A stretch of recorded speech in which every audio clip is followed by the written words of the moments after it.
What's up, guys? My name is Jermaine, and welcome back. Welcome back to It's Not That Deep.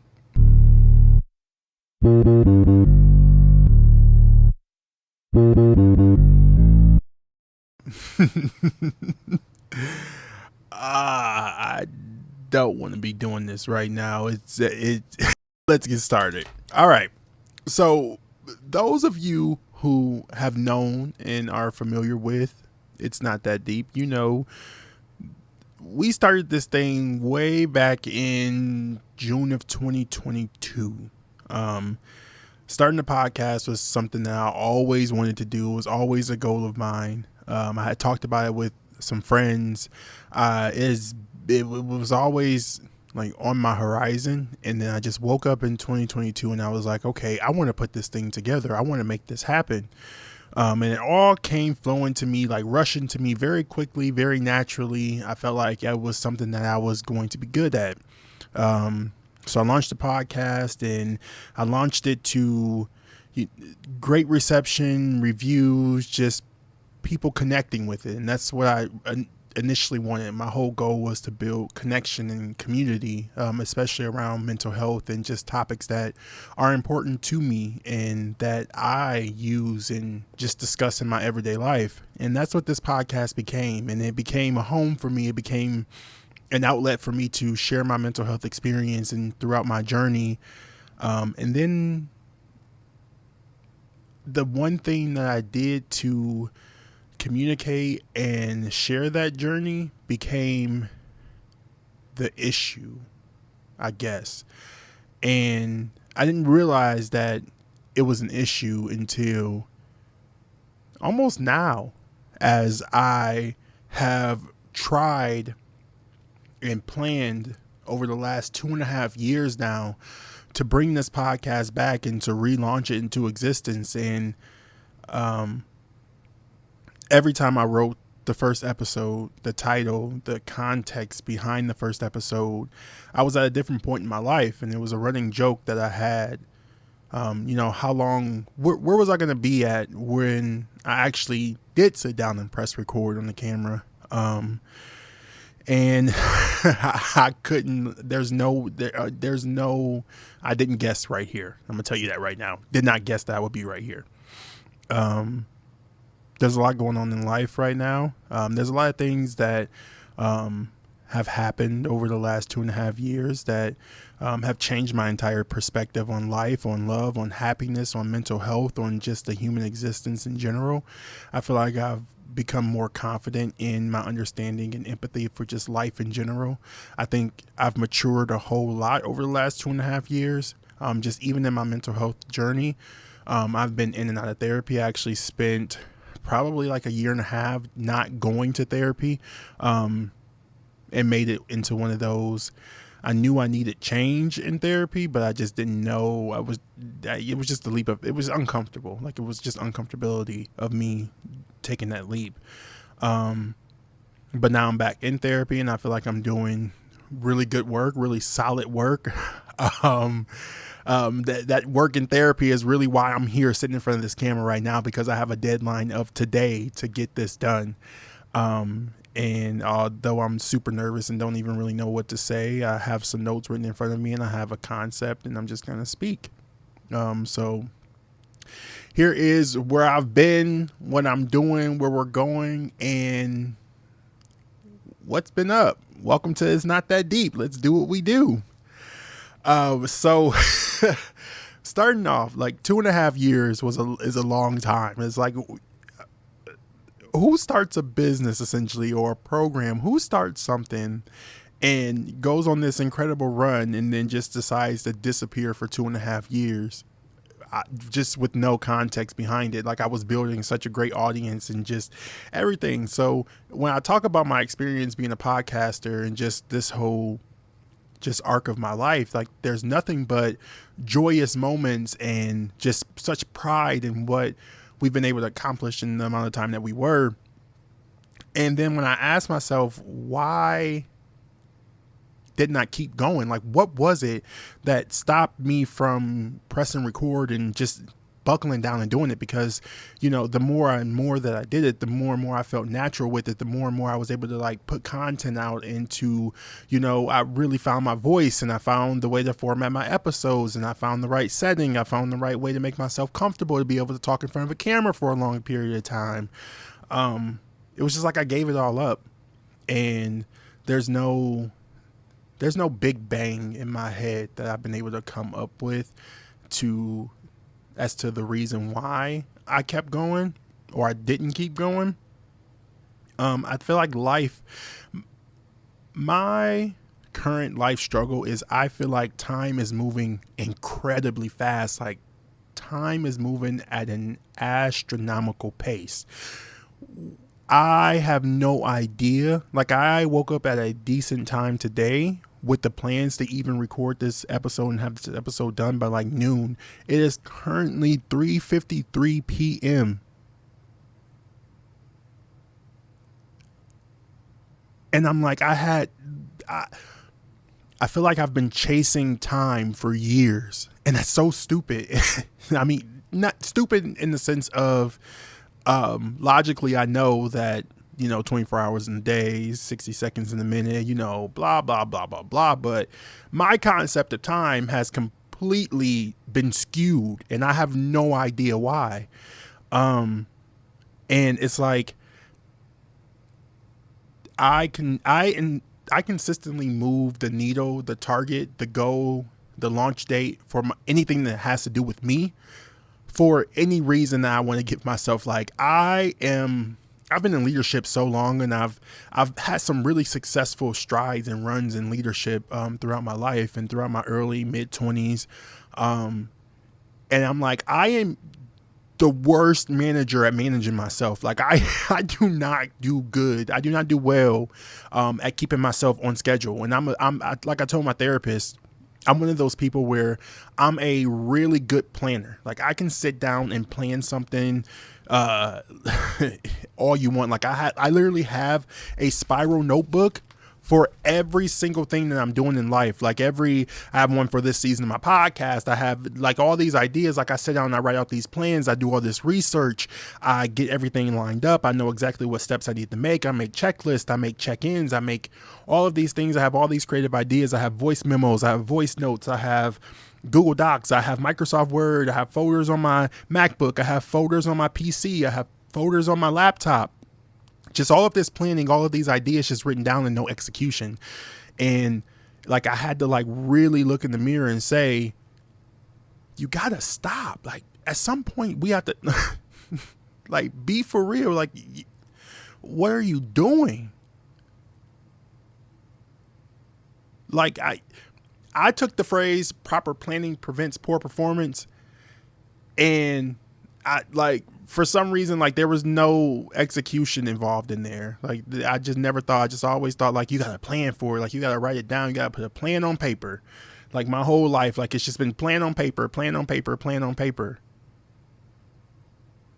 But if you don't execute that plan, then what does that plan mean?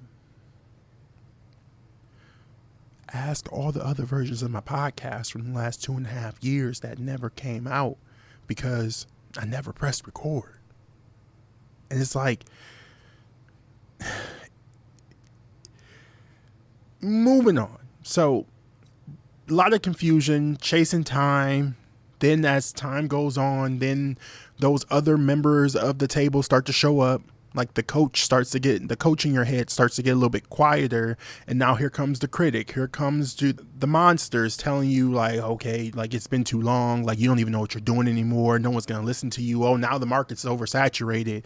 Oh, now I don't know. You release this podcast and world domination's like just outrageously crazy scenarios of fear that just like run through my mind. And like I feel like one of my greatest things in life is that I'm a daydreamer. Like I can like almost like create and conceptualize, daydreams. Like I just can see things in my head.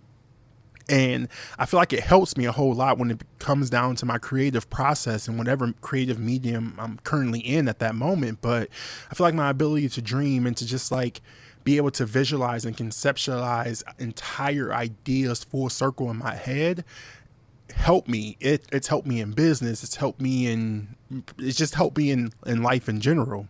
It's something that I've been able to do, like I've done my entire life. But sometimes I live in that land for way too long, and I forget, like, in order to make that conceptualized version of events happen, you have to do some realistic, and you have to do the work in reality. And I don't get that. I'm not good at that. I'm not good at executing that. I can talk about it, and I'm hoping that now I'm sitting here and talking about it like on the camera and not just like at therapy or like on the phone with my friends who are barely listening about it. But I'm hoping that now that I'm actually talking about it in a public setting, that it'll help my accountability around it, and I'll be able to move forward in the right direction with it. But yeah, it took me a very, very long time to press record. And I was like planning different things. Like I was like, no, I can't shoot it at home anymore. Like I can't film at home. Like that's not it. Like I need to go buy an office. I need to go rent an office space so I can like set up a whole set. I was like, no, you don't. That's not really necessary at this point in time. I'm like, no, I want to do it in a different, like I want to do something different. Like I want to, I don't know, do it outside. I'm like, nah, that's not really it. Cause like, the wrong bug come up like that. I'm just going to go viral for all the wrong reasons. I thought people highly questioned the status of my mental health if they see me versus any flying insect in nature. But I just came up with all these different, like there was always a new obstacle. Like I needed better equipment. I needed a better camera. I needed a bigger this. I needed more lighting. I needed to research this. I needed to buy an expensive podcasting program because the very good quality setup that I already had wasn't enough. I needed more. I needed bigger. So then when I bought those things, it was like, okay, now I have all this stuff and it's sitting in the corner, and I have like, this new backdrop right here, and I bought a new camera that, shoots in 4K, and I have all these different things, and I have, a clapboard that I got for Christmas like 3 years ago for my podcast. And I got like all these little pieces to the puzzle. So I have all these little pieces. I have all of these plans. I have everything out, and it's like one big mural in front of me, and I'm just standing at it, and I created it. Every color that went into that mural, I selected. I knew the brushes that went to each different part. But then when I stand back and look at what I created and what I've planned, I don't understand it. Like I just can't digest it almost. And I don't really have an answer to what that is, but all I know is that I'm working to move forward from it, and that's why I'm here. Throughout this time and throughout my entire life, I realized that I always need a sign for something. I'm always looking for a sign that something is right, or something is meant to be, or something should be or should not be. And I can define myself as someone who loves answers. Like I like answers. Like I like to know something is real. I like to know something. Like math was my favorite subject in school, and I feel like math is so factual. Like 1 + 1 is 2. Like that's a fact. We can argue it. There is no argument. Like you just know that 1 + 1 is 2. I've always needed like final say, like a final answer for things. And I feel like all throughout life, especially coming up and like growing up, you learn right from wrong. Like this is this and that is that. This is good. That is bad. That's the mentality. That's what's embedded in you, and you learn that as your law. That's your fact. That's your truth. So you do all of this, between being raised and then being in school, you're just told all of these things that are actual, factual, locked in. So then when you become an adult, at least for me, speaking for me, I think I struggle a lot with not knowing if I'm making the right decision. And I know a lot of it goes back to not having my parents, because when you're a young adult, Usually once you cross over like that 21, 22-year-old like haze of I know everything, you start to really realize that you need your parents, and like your parents, the lessons that they were teaching you growing up actually matter. So you actually start to value their opinion more, at least in my opinion, what I've seen and what I've experienced and what I've imagined, because I've had to imagine what my milestones with my parents would have been as I grow up, by without them being here to actually live through them. So I just, as my mind changes and I start to lose that know-it-all mentality, now even I'm thinking back to childhood, to things that my mom said to me as a kid that I'm like, oh yeah, that makes sense. Or, oh yeah, like I used to like get mad when she would say this, but she was actually right. So as I'm at that point in my life, like it just ties right into me needing a sign for things. Like I needed, to still be able to call on my parents like, hey, I'm thinking about this. What do you think about this? Just to hear some like real life experience behind it. Because I also feel like when parents are parents the right way, their love is unconditional. So you have a sense of safety and security that what they're telling you is ultimately for your greatest benefit. Like there really is no question there, which also kind of draws back to the finite, or you need something, like I needed something that was set in stone. So a lot of times I feel like without my parents here to answer those type of questions or give me that type of feedback and guidance, yes, I know I have people in my life that I can call. Yes, I have friends. Yes, I have therapists. Yes, I have Google. Yes, I use ChatGPT. Like I'm just like that. I'm just like everybody else. But in my head, for me and my personal life experience, it bothers me a little bit that I can't reach out to my parents. So like I've allowed that to become a crutch, because it's something that I've actively known holds me back, but I actively have neglected to pursue that in a way to overcome it or to grow through it. And that was some accountability that I needed to take there, because it was like I was just waiting for this switch to flip in my head for me no longer to need my parents. But logically, my logic brain knows that that's something that never goes away, but I can't allow that to stop me from living my life and making those courageous decisions and stepping out, jumping and letting the net appear, essentially. So like if you've been waiting for permission to start again, to feel again, try again, like this is your sign. We don't need signs. This is your sign. Take anything as a sign. If you want to do something with your life, this is your sign right now. Just take this little part of this episode, clip this, and just say, this is the sign. This is the sign that you've been looking for.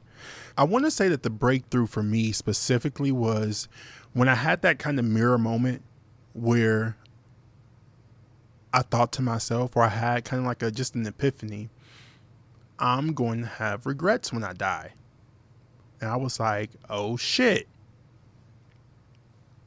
My whole goal, my whole life philosophy, when I leave this place, when I get to the end of however much life I have, I do not want to have a single regret about anything.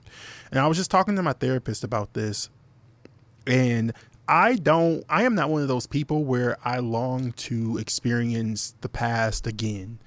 Like not even summer 2016, which I feel like was the best summer of my entire life, but I have no desire in my heart, in my soul of souls, to go and to relive the past at all. Like I don't miss childhood. I don't miss being a teenager. I don't miss being in my early 20s. I don't miss being 21. I don't miss any of it. Like I don't ever sit and say, damn, I wish I could just go relive that again. There's a lot of things that I've experienced in my life that have been so positively great for me that I just don't remember because of what else was going on in my life at that time. So every time I think back to previous parts of my life, and I can think about all the happiness, the people, and so on and so forth, but I can also feel that gut-wrenching anxiety and surviving and just like the stress of life itself and how hard it was. And I'm a firm believer that where I am now in my life is the best place that I've been. There's a lot of things that are going wrong. There's a lot of room for me to grow. There's still a lot of learning to do. There's still a lot of, like, I'm not at my final yet. Like, I'm nowhere near there. Like, I'm just getting started, to be honest. I don't look back and want to go relive anything. I want to experience right now. I want to bear the fruits of my labor. Like, I really want to enjoy all of the life lessons and the experiences that I've had and go make better ones, go make better choices. And that's why I'm here, because in order to make that better choice, I can't be the same Jermaine. If progression is my whole entire destiny, if that's my whole mission statement for life, if that's my personal message, then I have to progress past the fear of pressing record again. I have to get past the fear of sounding stupid. I have to get past the fear of not doing. I have to get past the fear of, if I was talking to me, if I was giving myself advice, it would be to do the complete opposite of what I was doing. I would have coached myself to get to this spot in front of this camera a long time ago if I was not me. So it became a time for me to show up for myself. And I made a vow for myself at the beginning of this year that I was going to show up for me before I show up for anyone else. And I don't mean that from a cocky standpoint. I don't mean that like, if you get it, you get it. But so much of our lives is consumed with other people and their needs and being a good friend, a good family member, a good sibling, a good Samaritan, a good everything to everyone. And I have not been good to myself, as most of us aren't. But I made a vow to get better, because I believe perfectionism is the final hurdle that you have to cross in order to truly be successful. That perfectionism, all that is for me is procrastination and avoidance. We can call it perfectionism, but I mean, in order to perfect it, you have to execute it, right? Being real, talking to myself here. That's what this whole lesson of life for me is about right now, is showing up when I don't feel like it, or don't think I'm 100% ready. Let's see what Jermaine at 95 can do. I'm not too worried. But to you, what have you been putting off? What are you not doing? What goal have you set for yourself that you have not accomplished? Are you ready to accomplish together? I know I sound like I'm about to sell you something, but I'm not. I'm trying to sell you yourself. Pause. I'm trying to sell you for yourself. Pause. You get what I'm trying to say. I'm trying to motivate you. Let's go. Just wanted to really get back into the swing of things and just talk about my experience and where I am, and welcome everybody back to It's Not That Deep. Season 2 is getting ready. Like, we are off the ground officially today. I'm so excited. Thank you guys so much for listening to the It's Not That Deep podcast. Thank you to all of my returning listeners who have supported me from day 1 or day 2. And thank you to everyone joining now. I will talk to you guys very soon in the next episode.